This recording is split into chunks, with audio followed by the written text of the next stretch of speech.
Now on Denver 7 News, we're learning new details about the incident that led to the shooting death of an Arvada police officer. I just knew that we couldn't lose Mutiny, and so I had to do everything that I could to make sure that we kept it. Plus, after the city shut it down, a popular Denver bookstore is getting another shot. How the community helped bring it back to life. Thank you for joining us. I'm Micah Smith. Today, we're getting a look at the arrest papers for the man accused of killing Arvada police officer Dylan Vakoff. The affidavit reveals the man claims he did not know police officers were there when he fired an AR-15. Denver 7's Colette Bordelon joins us live. And Colette, we're learning this all started over a child custody dispute. Micah, essentially this was a fight between two families in an Arvada street. Those families connected by the children that custody call was made about. The affidavit says that the suspect in the case, Sonny Almanza, was out in Denver when he learned his ex had left the kids with other juveniles. He, along with two family members, went to pick up the kids from Thornton and take them to Arvada. When they got to Arvada, the children's mother and her family were there, and a fight apparently started in the street. Almanza told officers he went and got an AR-15, shot his ex's sister in the leg, and then heard another gunshot when he realized he was hit. He claims he turned around and saw someone about a car's distance from him and fired one round, even though the affidavit says Officer Vakoff was shot twice. Almanza says he didn't realize he had shot a police officer until they hit the ground. We spoke with a retired detective who says domestic disturbances can be some of the most dangerous calls police respond to. Or just, there's just always that over-the-top emotions. And then you have a law enforcement officer who walks into the situation that maybe it took years to get to this situation, and they're expected to solve this problem within seconds. The arrest papers also say because of the investigation, the officers directly involved in the incident haven't been interviewed yet. It also says it's unknown right now if the officers returned fire.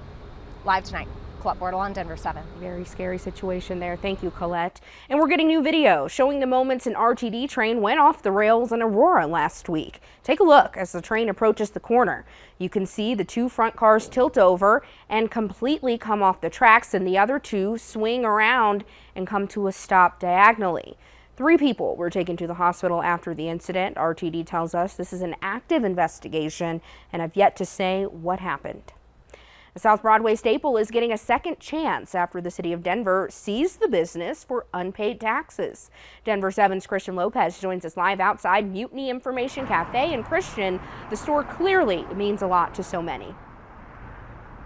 It really does, Micah. On Thursday, the city came and shut the business down because of unpaid taxes. It's still closed right now, but it won't be for long.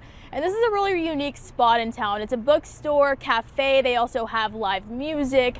And days after the city shut it down, more than 1,000 people raised nearly $60,000 to save it. The owners, of course, telling us that they're extremely thankful. Now they're pledging to pay that good deed forward. We also talked to people who donated to the page, sharing how much this business means to them.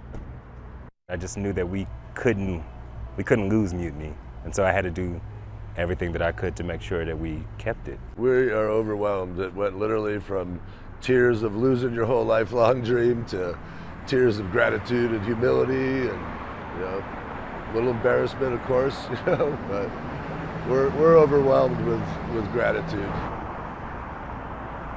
The owners are now getting ready to pay that money back. They are hoping that the business will be back open on Wednesday. We're live in Denver. I'm Christian Lopez, Denver 7. Well, it wasn't pretty, but the Broncos got the win last night against the 49ers. They won 11-10, only the second time ever that an NFL game has ended in that score. The Broncos are 2-1 on the season, tied atop the AFC West with the Chiefs. Next up is a divisional game on the road Sunday. The Broncos play the Raiders in Las Vegas at 2:25.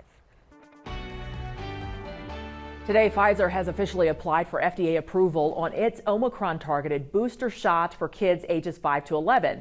This follows Moderna's request on Friday for kids ages 6 to 11. The FDA's vaccine chief says to expect a decision on this soon.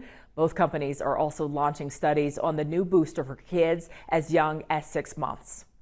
Well, if you're planning a trip to Canada, you'll no longer be required to wear a mask on the plane. The country says it's dropping that mandate on October 1st, thanks to strong vaccine numbers. People entering the country will also no longer have to be vaccinated against COVID, but those who are not may have to quarantine. Acute myeloid leukemia is one of the most common leukemias. It's found mostly in older adults. Treatment often involves a stem cell transplant. Even then, some 40% of patients relapse. But a new approach in clinical trials aims to keep those transplanted stem cells healthy as additional treatment targets the cancer. The treatment itself is a treatment-resistant stem cell transplant. What this hopefully allows us to do is protect these cells and the blood system from treatments that normally would cause dramatic cell loss and sickness. This animation provided by Vor Bio shows how its gene modification works to make those stem cells resistant to cancer treatment. The CEO says the treatment could have applications beyond AML. We're starting with acute myeloid leukemia because it's a very common disease and there's so much unmet need.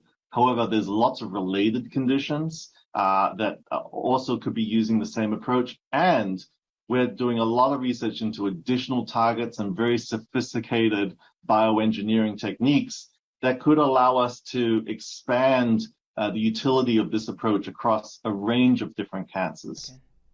If you're interested in this clinical trial, go to vorbio.com and click on Patients and Caregivers. At a time when more Americans are seeking help for their mental health, there's a shortage of psychiatrists. Our partners at Newsy found some facilities are turning doctors away for residency training because they don't have the funding for it. A bill currently going through Congress would help address this. Doctors in the field say more of a team approach to care could also help. They're hopeful telemedicine could also help bridge some of the gaps in care. Well, there's a push to get new labels that warn about health risk on the front of food packages at the grocery store. How this method has worked in other countries. Plus, Florida is bracing for impact as Hurricane Ian continues to gain strength. When the storm is expected to make landfall next.